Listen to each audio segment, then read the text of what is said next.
नमस्कार, public Asia news में आप सभी का स्वागत है। मुजफ्फरनगर में आज अखिल भारत हिंदू महासभा द्वारा कार्यक्रम का आयोजन किया गया, जिसमें अखिल भारत हिंदू महासभा के राष्ट्रीय अध्यक्ष का माल्यार्पण कर जोरदार स्वागत किया गया। वहीं हिंदू महासभा के कार्यकर्ताओं ने राष्ट्रीय अध्यक्ष को पगड़ी पहनाकर और प्रतीक चिन्ह भेंट कर स्वागत किया गया।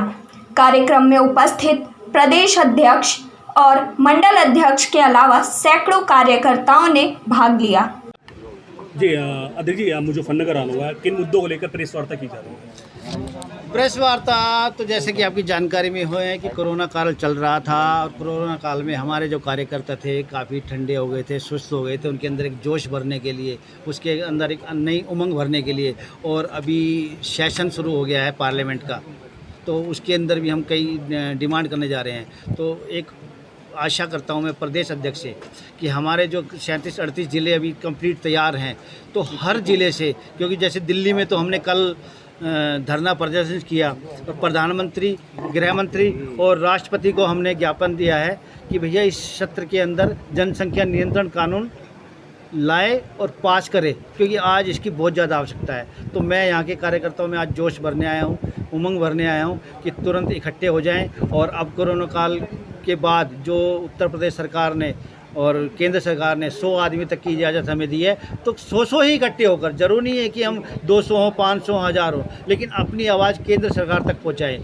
चाहे वो कंगना का मामला हो, चाहे वो खालिस्तान समर्थक आतंकवादी का मामला हो, चाहे वो आमिर खान का मामला हो, और सबसे बड़े जो विषय हम लेके चल रहे हैं आज जनसंख्या नियंत्रण, जिसकी परम आवश्यकता है कि जैसा आप देख रहे हो जिस तेज़ी के आधार पर जनसंख्या बढ़ती जा रही है, अगर ये जनसंख्या इसी तरह बढ़ती रही तो आपको मालूम है कि जब 47 में भारत का बंटवारा हुआ तो पाकिस्तान के अंदर 23.5% हिंदू थे, जो आज घटकर 1% हो गए हैं। वही कंडीशन कहीं भारत में ना हो जाए, क्योंकि आपको पता है कि जो इस्लामीकरण का मुद्दा है उनका सिर्फ सिंपल एक टारगेट होता है कि या तो हम या कोई नहीं। हमारे अलावा जमीनी स्तर पर जनसंख्या वृद्धि के लिए क्या कार्य कर हमने अभी धरना प्रदर्शन कर सरकार का आह्वान किया है, और हमें उम्मीद है कि जैसे अभी हमने बताया था कि अपनी प्रेस वार्ता के अंदर हमने खालिस्तान का विरोध किया, और जो वहाँ अमेरिका में बैठा हुआ पानू नाम का एक एडवोकेट है जो इन खालिस्तानी समर्थकों का पीछे से पूरी तरह फंडिंग करता है, बचाव करता है,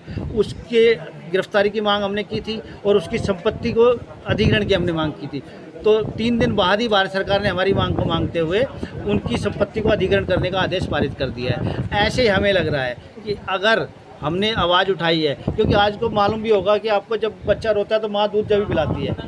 मोदी जी कट्टर हिंदू हैं, हिंदुत्व के लिए लड़ने मरने वाले हैं, लेकिन आवाज़ उठाने वाले भी चाहिए, चिल्लाने वाले भी चाहिए। तो अब आवाज़ उठाने के लिए हिंदू महासभा तैयार है, चिल्लाने के लिए हिंदू महासभा तैयार है, और हम चाहेंगे इसी सत्र के अंदर ये बिल पारित हो। अच्छा, हिंदू महासभा द्वारा निरंतर शिवसेना का विरोध, धरना प्रदर्शन किए जा रहे हैं, क्या कारण? सर, शिवसेना का विरोध नहीं है, शिवसेना की जो नीतियां हैं उनका विरोध है। क्योंकि आपने देखा होगा कि महाराष्ट्र के अंदर कोरोना के चलते हाई कोर्ट ने एक आदेश पारित कर रखा है कि 30 दिसंबर तक कोई भी अवैध संपत्ति हो या अवैध निर्माण हो, कुछ भी नहीं तोड़ा जाएगा, पहली बात। दूसरी बात, आप किसी को नोटिस देते हो 1 साल का, किसी को नोटिस देते हो 8 महीने का, किसी को नोटिस देते हो 1.5 साल का, किसी को नोटिस देते हो 2 साल का। तो ऐसे क्या नौबत आ गई थी कि कंगना को 24 घंटे का नोटिस दिया गया, और वो जबकि अपने घर पे थी भी नहीं, अपने बॉम्बे में भी नहीं थी, और 10:19 पर उन्होंने जो नोटिस का जवाब दिया था उसको कैंसिल कर दिया गया। उसके बाद उनके वकील कोर्ट गए, उनको पता था कि कोर्ट से स्टे मिल जाएगा, तो उनको पता था जो भी 2-3 घंटे का टाइम हमारे पास है उसमें हम अपनी दुश्मनी निभा सकते हैं, और वो सीधी सीधी सरकार बनाई जाती है जनता की सुरक्षा के लिए।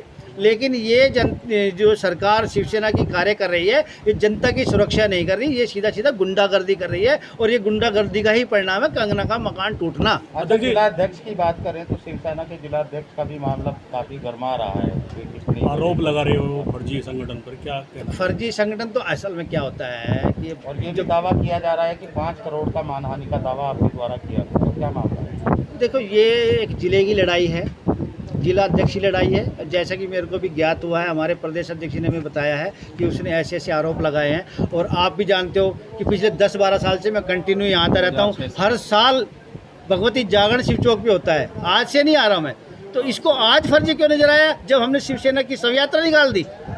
अब से पहले मैं असली था, अब मैं उसके लिए नकली हो गया हूँ। अब उसने कहा है तो भुगतेगा।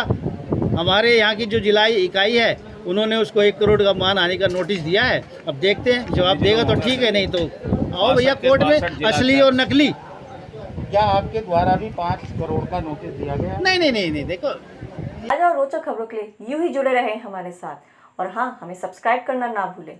नीचे दिए बेल आइकन को जरूर प्रेस